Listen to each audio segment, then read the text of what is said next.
I hear that you have an interesting story and you have paintings in this whole room, so please tell us.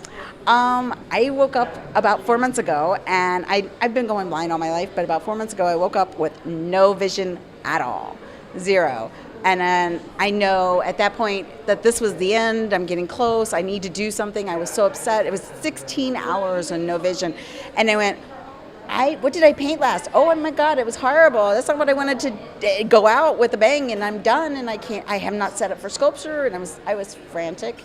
And so I decided when I got my vision, most of my vision back, it always takes some of it.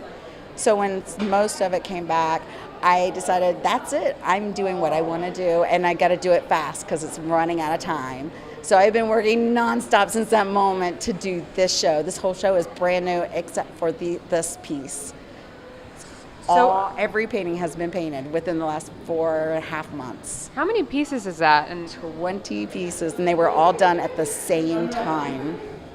so you were simultaneously doing all of these. All of these pieces. What I would do is I would start one when it was too wet to work on. I would run to the next one and then run to the next one, and they would be different stages of drying. By the time I get back around to the last 20, to the first one, it's dry and I can continue working, and I worked in around. What is your inspiration for I see a lot of women and, Doing portraits. It's my thing. I love doing women. Women are the most beautiful things I've ever seen in my life. I love women. But mostly I like doing people. I love people. I'm not a landscape painter, even though I did this one landscape. I don't really normally do landscapes because I've never seen one.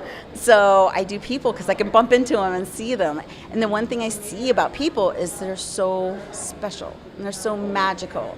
Every human being I've ever met has something in them that's perfect and special, and they all need to know it. So I started painting these fairies, and my daughter goes, "Why are your fairies white?" I'm like, "Well, that's what I know." And she goes, and I went, "Oh my God, I've never seen a black fairy in my life.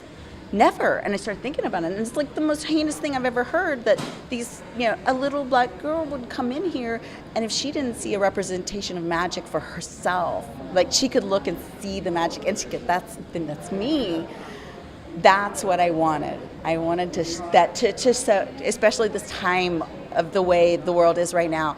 I want every human being to say, "I'm magical. I'm that special." And to look at another human being and go, "You're magical and you're that special." Wow. Honestly, you are magical because this message that you're sharing with everyone that's walked in here, everyone that's seen your art, this is really, really special. Aw, thank you so much. So I see you have a very cool style. Tell me about it. I will come to the 29th. Oh my God, you'll see full fairy. Even have a crown on. I love costumes. I love having fun. I love color, lots of color. And I want to see color for the rest of the time that I can see. I want as much color surrounding me as possible. So my hair is always a bright, crazy color. And I love corsets. You know, when you're a little squishy girl, these corsets make us look so good.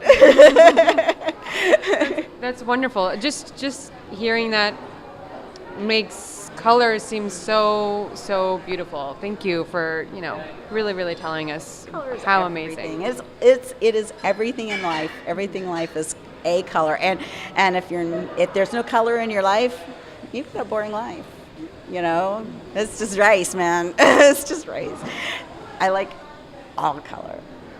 So do you have a whole bunch of new pieces that you're going to be working on after this set, after you take a little... Actually, my daughter came up with the idea because they're getting really hard. I had to have somebody, the mermaid was the last one I painted, and I had to have people, my partner, come up to me and I'd say, please look, I can't see it. Does this match the other end? Because I've never seen this painting. Mm-hmm. And that one I can barely see, but I wanted one more bigger piece, and I will never paint that big again because I can't see it. Mm-hmm. So I see like this, like 1 inch away. All these were painted within 1 or 2 inches away. So what I do is, what I'm thinking is, she said, stop trying to do details. Stop trying to do at 1 inch away. Your eyes are hurting. It's killing you. You need to stop. So I'm like, so what? I just have a show and it says, hey, welcome to my world. And she goes, yes. And I'm going to paint what I see. And the world will get to see the muted mess and that I see.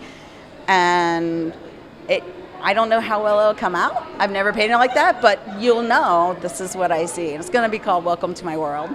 It sounds beautiful. You're reinventing yourself throughout this journey, and we get to go with you on this journey. Yeah, I actually wanted to start doing some videos because I'm going to start doing sculpture. And that was what this show is supposed to help support, is so I can switch to sculpture because it's a bit hefty transition. And so one of the things I want to do is, and my brain just left. What do you want to do with the sculpture? What I want to do is like do YouTube videos or stuff like that. I want to, because there's so many other people, especially blind people. We're stuck in our houses. We got nothing, and these people are like giving up. And it just, and like not just me, but disabled, and like anybody who is stuck in their homes and they can't get out, and they've forgotten, which is horrible. And so I want them to have something to do and feel good. And so I thought I'd put up these videos as I'm learning, I can teach them. Beautiful. And that way they can learn and have beautiful things to do on their own. That's really inspiring. So do you have advice for other vision impaired people that want to do art? Find where you can do it, what you want to do. I'm switching to tactile. Don't push yourself where you can't be. I tell people with vision the same thing is you want to paint people. Can you paint people? No. Do you practice? No. Then you're not going to paint people. Do what you love. I paint what I love. I love people. So I paint what I love, and when I do sculpture, it'll be people because this is what I love. So find what you love, find the medium that works for you, which will probably, if you're vision impaired, it has to be tactile, so something tactile.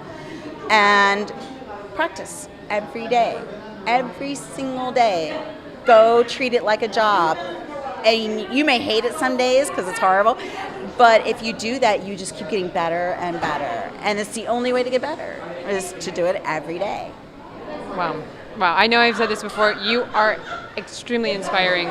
Thank you for what you do. Your art is absolutely stunning. And we can't wait to see how you reinvent yourself as your art grows. Thank you so much. And I have so enjoyed this. You're absolutely a doll. Wonderful to be around. I get such good, happy feelings around you. Thank you so much.